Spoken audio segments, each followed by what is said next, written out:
My name is Fergus McDonald. I'm the Deputy Director of the DARE UK programme and sort of leading all the work of DARE UK pretty much since its inception, actually. So today is really about DARE UK Phase 2. It's really about the transformational programme, which is a part of DARE UK Phase 2, the sort of core part of Phase 2 of the programme.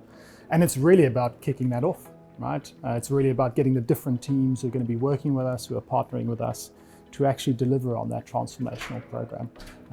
And yeah, just looking forward to getting everyone together and really starting to do the work.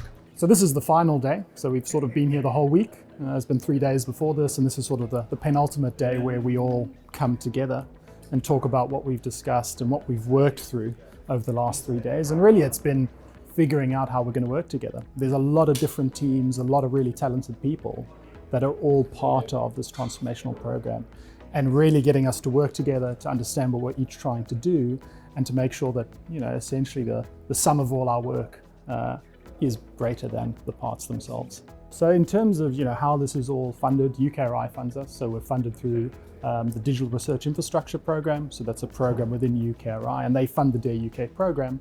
And underneath the DARE UK program, we then fund the transformational program and TREvolution, which is a core part of that. So that's our developers. TREvolution are really the builders.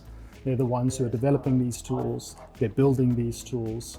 We've then got the early adopters, again funded through DARE UK. And the early adopters are really about going, okay, we're building these tools. Are they fit for purpose? Can we use them? Can we install them? Can we adopt them in our trusted research environments?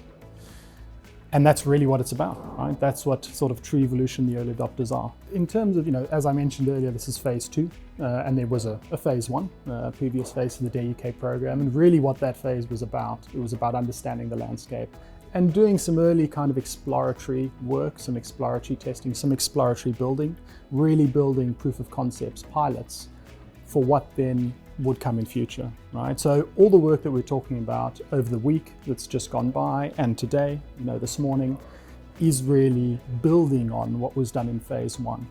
And a lot of the teams in the room are the same teams who've supported the DARE UK program and worked with us in the past. So Phase 1 is really the foundation of Phase 2, and everything in Phase 2 is built on that foundation and comes from that foundation.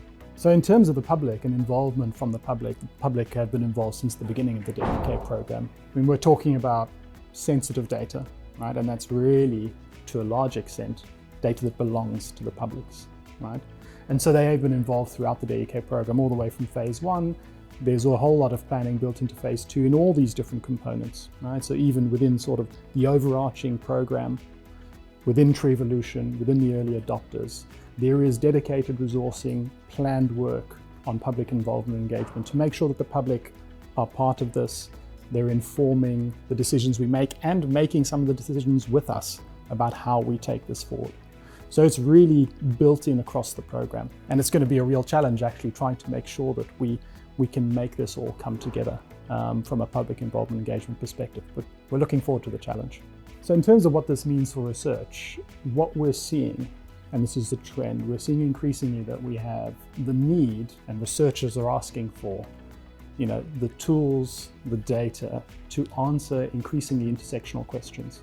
So it's no longer good enough to say, well, sort of in this sort of very narrow data domain, whether it's administrative government data in education, whether it's health data sitting within the NHS, we need to go beyond this because we actually know that what's impacting society is intersectional. And we need to link these data sources together as researchers in order to answer the questions that we have for the benefit of the public and the benefit of public good, and for informing policy making so that we can make informed policy decisions at a government level for society, right? And that's really what's driving a lot of this. In terms of what we should be looking forward to, so the public should really be looking at us engaging with them and working with us in how we enable this public benefit, how we enable researchers and support researchers to be able to answer these questions, these intersectional research questions, which are going to impact the public in a positive way and impact the way that we create policy to support societal good.